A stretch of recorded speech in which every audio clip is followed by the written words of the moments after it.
এই ভয়ভীতি ছিল, কিন্তু প্রোগ্রামে ডাকলে এই জাতীয় প্রোগ্রামে একটু আসতে ইচ্ছা করে।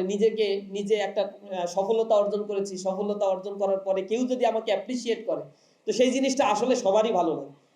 এর মধ্য থেকে আবার যারা পরীক্ষা দিয়েছে তাদের ভিতরে 68% পাস করেছে। গতকাল আবার দেখলাম খাতা রিভিউ করার পরে 256 বা সামথিং এরকম আরো কিছু পাস করেছে। তো এটা কোনো সিগনিফিকেন্ট অ্যামাউন্ট না, এতে পার্সেন্টেজের উপরে খুব বেশি প্রভাব পড়ে নাই।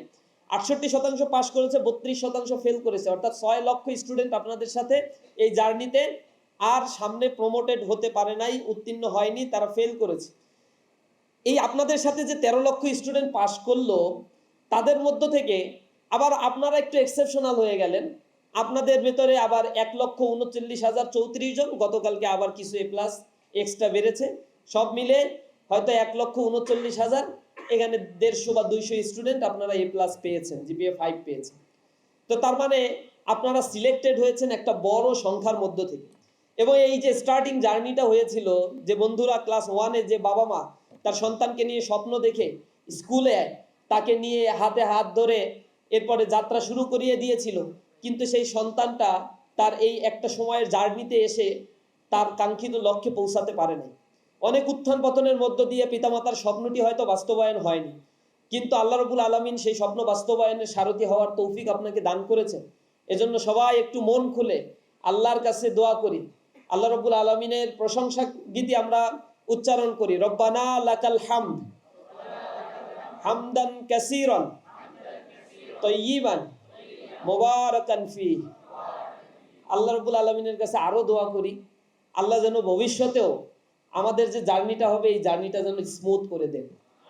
আমাদের এই যে প্রোগ্রামের আজকে যে আয়োজন করা হয়েছে, it's not only so called show up program. আমরা এই প্রোগ্রামের মধ্য দিয়ে স্টুডেন্টদেরকে তাদের জীবনের গতিপথগুলো কোথায় যাবে এটা বোঝানোর জন্য এই প্রোগ্রামের আয়োজন করে থাকি। আমাদের যতটুকু সামর্থ্য রয়েছে, হয়তো ব্যান্ড পার্টির আয়োজন করতে পারি নাই, এটা আমাদের ফিলসফির সাথেও যায় না। হয়তো আমরা অন্য কোনো জৌলসপূর্ণ কোনো জায়গায় নিয়ে গিয়ে আপনাদেরকে অন্য কোনো আয়োজনের মধ্য দিয়ে নিতে পারি নাই। এখানে কোনো বুফে আয়োজন আমরা হয়তো করতে পারি নাই, কিন্তু আমাদের যে ক্ষুদ্র প্রচেষ্টা, এটা আমাদের একান্ত হৃদয় নিংড়ানো কিছু ভালোবাসা দিয়েই এই আয়োজনটা আমরা ছাত্রদের জন্য করে থাকি। আপনারা এটা অন্যভাবে নেবেন না যে এখানে এসে 1.5-2 ঘন্টা বক্তব্য শোনায় ধরাই দিবে মাত্র 200-300 টাকা, হয়তো কিছু ইনস্ট্রুমেন্ট, একটা ক্রেস্ট, একটা ফুল, আর যাওয়ার সময় কিছু স্ন্যাক্স দিয়ে বিদায় করে দিল, আর কথা শোনাইলো এত মনে হচ্ছে সব ধর্মীয় অনুষ্ঠানের আয়োজন করছে এখানে। এটা বললে তো এখানে আসতামই না। এরকম অনেকের মধ্যে একটা ঈদ তৈরি হতে পারে। কিন্তু আমার বিশ্বাস, আমি তো এই সংগঠন এসএসসি পরীক্ষার আগে ওইভাবে ওতপ্রোতভাবে জড়িত ছিলাম। যখন এরকম এ প্লাস পেয়ে একটা প্রোগ্রামে, কংগ্রাচুলেশন প্রোগ্রামে এসেছিলাম, সেখানে আমাকে অনেক বিষয়গুলো শেখানো হলো, যে জিনিসগুলো হয়তো আমার ফ্যামিলি, আমার আত্মীয় স্বজনের কাছ থেকে, রিলেটিভের কাছ থেকে আমি কখনো শুনি নাই। তা আমার ভিতরেও একটা পরিবর্তন বা একটা অন্যরকম ভালো লাগা কাজ করেছে। আর এর আগেও আমি শিবির সম্বন্ধে জানতাম, তারা আসলে রক কাটে, তারা আসলে উলট পালট বিষয়, তারা হচ্ছে অস্ত্র টস্ত্র নিয়ে ঘোরাফেরা করে। এই ভয়ভীতি ছিল, কিন্তু প্রোগ্রামে ডাকলে এই জাতীয় প্রোগ্রামে একটু আসতে ইচ্ছা করে। নিজে একটা সফলতা অর্জন করেছি, সফলতা অর্জন করার পরে কেউ যদি আমাকে অ্যাপ্রিসিয়েট করে, তো সেই জিনিসটা আসলে সবারই ভালো লাগে। ওই ভালো লাগা থেকে এইসব প্রোগ্রামে অ্যাটেন্ড করা। এমন না যে আমার পরিবার পরিজন আত্মীয় স্বজন জামাত করে, সে কারণে আমি এই প্রোগ্রামে এসে এরপরে এখান থেকে ছাত্র শিবিরের যাত্রা শুরু করা হয়েছে। আলহামদুলিল্লাহ, এরপর থেকে ছাত্র শিবিরের সাথে মিশে তাদের কার্যক্রম, তাদের নামে অপপ্রচার যেগুলো করা হয়, নিষিদ্ধ জিনিসের প্রতি মানুষের আকর্ষণ বেশি থাকে।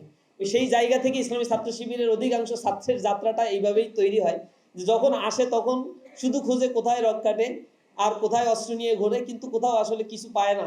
কিন্তু যখন দেখে আসার পরে ধরায় দেয় একটা রিপোর্ট, একটা বই, এরপরে বলে পড়তে, বলে রেজাল্ট ভালো করতে হবে, না হলে এখানে টেকা যাবে না, এত শত কথা বলার পরে ছাত্রদের ভিতরে একটা পরিবর্তন হয়। অবশ্য যারা একটু দুর্বল চিত্তের, তারা এখানে খুব বেশি টিকতে পারে না, চলে যায়। চরিত্র যাদের একটু দুর্বলতা আছে, তারাও এখানে খুব বেশি টিকতে পারে না। তো যাই হোক, আলহামদুলিল্লাহ, আপনাদের নিয়ে এই আয়োজনটা করে আমরা জাস্ট একটা মেসেজ আপনাদেরকে কনভে করতে চাই। জীবনের সামনে চলার পথটা অনেক কঠিন হবে আপনাদের জন্য। এজন্য আজকে যে কথাগুলো এখানে ঢাকা ইউনিভার্সিটির একজন স্টুডেন্ট হয়তো ক্যারিয়ার সেশন নিয়েছে, আরো যারা এখানে আলোচনা করেছে, আপনাদের কাছে আমাদের প্রত্যাশা হচ্ছে এই সোসাইটি আপনাদেরকে যেভাবে দেখতে চায়, আপনারা নিজেকে সেভাবে গড়ে তোলেন। আর এখান থেকে যাওয়ার পরে যদি এই কথাগুলো শোনার পরেও আপনার ভিতরে কিঞ্চিত পরিবর্তনের রেখা লক্ষ্য করা না যায়, তাহলে দায় দায়িত্ব তো সম্পূর্ণ আপনার উপরে। আমি একটা এক্সাম্পল প্রায় বলি, যে একটা মদ্যপায়ী একটা সমাজের পরিবর্তনের জন্য একজন ডক্টর হঠাৎ করে চিন্তা করলো যে এদেরকে মদ্যপান থেকে বিরত রাখার জন্য কি করা যায়। তখন তিনি একটা সেমিনারের আয়োজন করলেন, এইভাবে একটা এসি রুমে, চমৎকার একটা এনভায়রনমেন্টে। এরপরে সবাইকে তিনি কার্ড দিয়ে ইনভাইটেশন করলেন। ইনভাইটেশন করার পরে মদ্যপায়ী মানুষেরা মনে করলো যে এতদিন বাংলা খেতাম, এখন গেলে হয়তো বিদেশিটা খাওয়া যাবে। মানে এত সুন্দর জায়গায় আয়োজন করছে, এসি রুমে ডাকছে, একটা সেমিনার না কি সেমিনার তো আর এরা বুঝে না, এসব জায়গায় ডাকছে মানে হচ্ছে ভালো কিছু হবে আজকে। তো ডাক্তার তাদেরকে নিয়ে গিয়ে এরকম একটা স্টেজে বসে দুইটা টিউব রাখলো স্টেজের উপরে, টেবিলের উপরে রেখে তার ভিতরে একটাই পানি রাখলো, একটাই নির্ভেজাল মদ রাখলো, ওয়াইন, অ্যালকোহল। এটা রাখার পরে সবাইকে বলছে যে কিপ কোয়াইট, আর এইদিকে একটু তাকান, দেখেন এখানে কি হয়। এরপরে দুইটা কেঁচো ধরে নিয়ে এসে পানির মধ্যে একটা রেখে দিল, আর একটা রাখলো ওয়াইনের মধ্যে। এরপরে সবাইকে বললো দেখেন তো কি হয়। তো ওয়াইনের মধ্যে যে কেঁচোটাকে রাখলো, দেখা গেল এইটা নড়াচড়া করতে করতে একটা সময় তেজস্ক্রিয়তার কারণে ওয়াইনের সাথে মিশে একাকার হয়ে গেল। আর পানির মধ্যে যে কেঁচোটাকে রাখা হলো মিনারেল ওয়াটারের মধ্যে, সেই কেঁচোটা দিব্যি ঘোরাফেরা করছে। এক্সপেরিমেন্ট শেষ। এরপর ডাক্তার অডিয়েন্সকে উদ্দেশ্য করে জানতে চাইলো যে এক্সপেরিমেন্টের মাধ্যমে আপনি আসলে কি বুঝতে পারলেন। তো পেছন দিক থেকে একজন মদ্যপায়ী দাঁড়িয়ে বলল যে ডাক্তার সাহেব, মদ খাইলে পাকস্থলীতে কেঁচো জন্মায় না। ডাক্তার সাহেব হতবুদ্ধ হয়ে গেল, চুপচাপ বসে আছে। সে বলছে আমি এত কষ্ট করে এত সুন্দর একটা আয়োজন করলাম, পকেটের টাকা খরচ করে, আমি কি এইটা বোঝানোর জন্য আপনাদেরকে ডাকছি?